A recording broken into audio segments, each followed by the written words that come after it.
Hi everyone! My name is Red Mendoza, ang OPA ng Daos of Collab Season 6.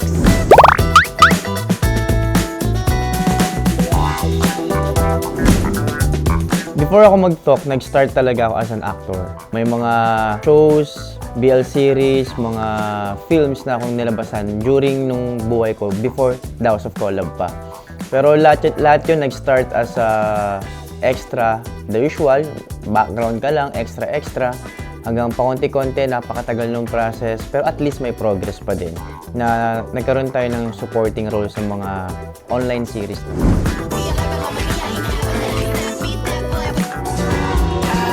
Actually, I'm considering myself as a newbie when it comes to content creator or influencer kasi ang knowledge ko is hindi katulad ng knowledge ng mga talagang pioneer ng TikTok. So yun, nag-start lang ako early 2022. Doon lang ako nag-knowledge ng very few pa lang. So more of ano lang ako, dati papansin lang ako sa brands. Sayaw-sayaw lang or kahit anong maisipan kong content, yun lang yung ginagawa ko. And that time, medyo hindi pa ako knowledgeable about vlogging but I did it anyway. Nag-vlog na rin ako before. And international brands?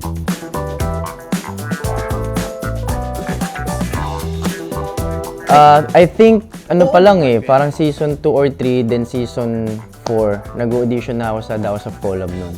And hindi pa rin talaga pinapalad. So, sabi ko, nung nakita ko nga itong season 6, sabi ko, try ko kaya ulit.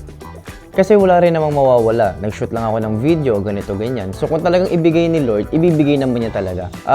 Until parang few days after nun, receive ako ng message from Fairfax. Totoo ba to? Kasi baka mamaya budol lang to or what. Kasi hindi ko talaga siya ini-expect na at all.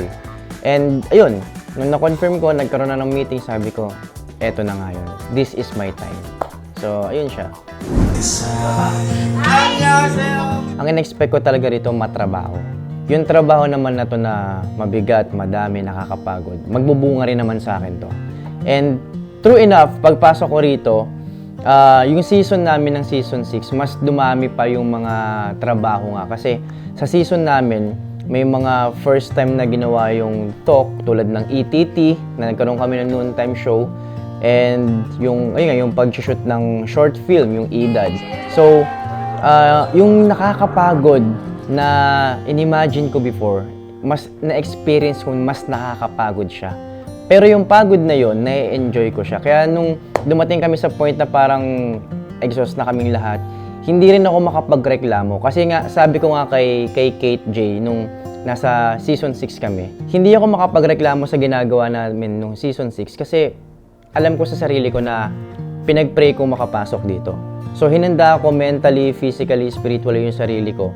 Kung anong trabaho dito, tatrabahuhin ko talaga.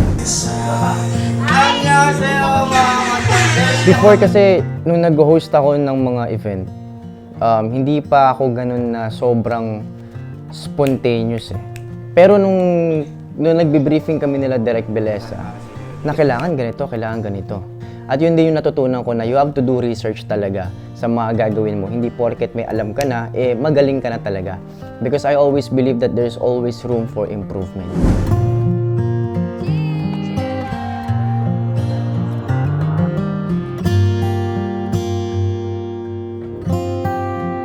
Since sabi nga ni Direk Beleza, ito yung first ever na short film ng Daos of Collab. Nung binubuo yung cast, nagkaroon kami ng audition with Direk Beleza noon and Direk June. And originally, supposedly, dapat kay Kuya Ryan talaga yung role na EDAD. It's just that nung parang mag-shoot na kami nung first day, parang nagkaroon yata ng conflict sa schedule ni Kuya Ray. So binigay sa akin ni Direk Beleza. Nung kinakausap ako ni Direk Beleza nun, sabi niya, Red, hindi to aksidente na magkaroon ng conflict kay Kuya Ray. Para sa'yo talaga to. Binigay talaga ni Lord yan. So yung pressure yung pressure na iisipin mo, uy, first ever short film ng Daos of Collab to, ng season. So mabigat na yun. Yun palang mabigat na Kasi kailangan standard setter ka dyan. Hindi porket na parang binigay sa'yo yan, ay parang, ay okay, nasa Daos of Collab siya. Parang eto na yun yung expectation. Pero hindi dapat ganun Sabi ko nga nung nag-artista ako, ang isang ang isang pinakamasarap sa feeling ng isang artista is to give justification dun sa character. So, nung binigay na sa akin yung role ng Edad, sabi ko, I have to justify the character. I have to research, kailangan ko, i-dig deep down yung character ng isang tatay. At isa sa mga pinakamalaking inspirasyon ko doing that role is si Sir Ronaldo Valdez, na hindi nawala na ngayon. But true enough, siya talaga yung pinaka-big inspiration and model ko doing that role. Pinakaunang perks ng House of Collab is exposure. Exposure unang-una sa mga tao na hindi naman namin alam na susuportahan kami, na mabubuo. Pangalawa is yung exposure sa mga brands na nakakatrabaho namin. Kumbaga, binibigyan nila kami ng mas magandang background profile as a content creator na magagamit namin in the present and tsaka sa future na rin. So, bukod din sa exposure, syempre yung mga opportunities. Recently lang, nagkakaroon kami ng mga tinatawag na field trips na nakakatrabaho namin yung mga brands. And of course, yung pinakamasarap din dyan is yung opportunity na kumikita ka, tapos naiimbitahan ka pa sa mga premiere night ng mga pelikula ng mga artista. Yun ang masarap talaga. Nung lumabas na ako ng House of Collab, bukod dun sa dalawang maleta na dala ko, hand carry na dala ko, meron pa akong mga extra bags, teddy bear na bigay ng mga supporters. Ang dami. Halos mapuno isang kotse, isang parang 8-seater na kotse nung umalis ako dito ng House of Collab eh. So sobrang dami kong idadalin palabas kasi yun yung para sa akin, memorable yung season na yun. So lahat ng mga nakuha ko nun, talagang hindi ko sila tinatapon. Kahit yung mga bulaklak na nalanta na ngayon sa bahay, nasa bahay pa rin yun kasi for me, very, very, memorable, tsaka chine-cherish ko yung moment na yun. Kaya hirap na hirap din ako nung paalis nung kasi ang dami kong dala. Tapos bukod dun sa mga binibigay ng supporters, meron din kami mga nauwi din kasi ng mga galing sa iba't ibang brands na nakatrabaho namin. Una-una dyan yung mga sapatos. Naku, ang sarap. Hanggang ngayon, ginagamit ko pa rin yung sapatos na yun ng Vans. Oo. Tapos, meron pa yung mga skincare products na nakatrabaho namin during our season. Ang dami niyan. Dami niyan. Kahit damit nga, meron eh. Hindi mawawala eh. Kaya, sobrang sulit, memorable, and unforgettable yung mga ganung bagay. So, hanggang bahay, dala-dala ko sila. Nung pumasok naman ako ng House of Collab, alam ko sa sarili ko na hindi ako isa sa mga magiging pinakamalakas nito kasi knowing my experience as a content creator, hindi pa talaga ganun kahubog and people doesn't know me talaga sa TikTok world, sa content creator world, talagang very newbie ako dyan. Kahit hindi ako katulad ng ibang content creators na laging may inquiries kasi hindi ko naman kino-compare yung sarili ko sa kanila. I always see myself as my competitor. Kung ano ako ngayon, dapat mas magaling ako bukas. So, kino-compete ko yung sarili ko day after day and after day. So, thankful naman ako sa mga brands na nakatrabaho ko before at sa mga nag-i-inquire ngayon, thankful naman ako sa kanila kasi napapansin na nila ako. Nagsimula ako sa TikTok, parang 20k followers lang ako nun. Tapos lumabas ako ng TikTok, nasa almost 50k na ako ngayon sa TikTok to. Tapos, ang pinaka-struggle ko talaga nung pumasok ako ng House of Collab is yung followers ko sa page ko.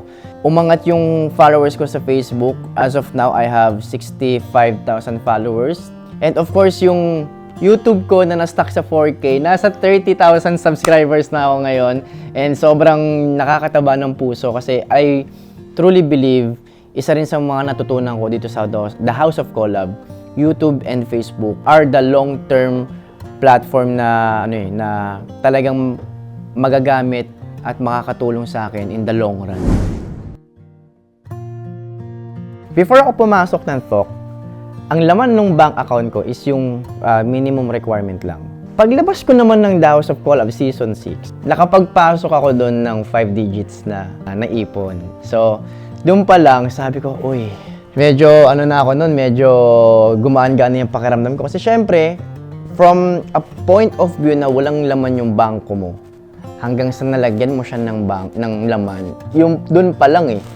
Sino bang hindi sasaya doon na may nailagay ka na doon sa sa bank account mo, di ba? Gusto kong pasalamatan unang-unang management, magmula kala Sir JV, kala Sir John, ayan, kila Kuya Ryan, ayan. Syempre sa FEMI, FMI, THOC, pati sa mga handlers namin, tsaka dito kila Mama Carla, kila Kuya Bilog na nakasama namin sa sa S6, syempre sa production na nakasama namin sa ETT na mas binigyan kami ng opportunity na i-enhance yung mga skills namin and to unlock other skills na hindi namin inaakala na meron pala kami. Kasi doon na-unlock yun sa ETT nung nagkaroon kami ng noontime show. Doon ko na-realize, ay, meron pala akong ganito. Ay, kaya ko pala ng ganito. Diba? So, lahat ng taong bumubuo ng The House of Collab, Fairfax, gusto kong magpasalamat sa inyo for this wonderful opportunity, unforgettable opportunity na binigay nyo sa akin. And as I always say, yung sinabi ko kay Sir JV, hindi ako magsisisi na nandito ako sa The House of Collab kasi yung binigay ng The House of Collab sa akin, realization na nakuha ko at growth na nakuha ko sa The House of Collab is hindi matatawaran yun.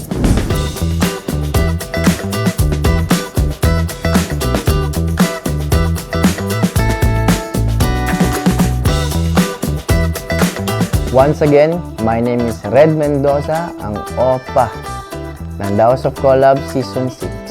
Annyeong! Bye!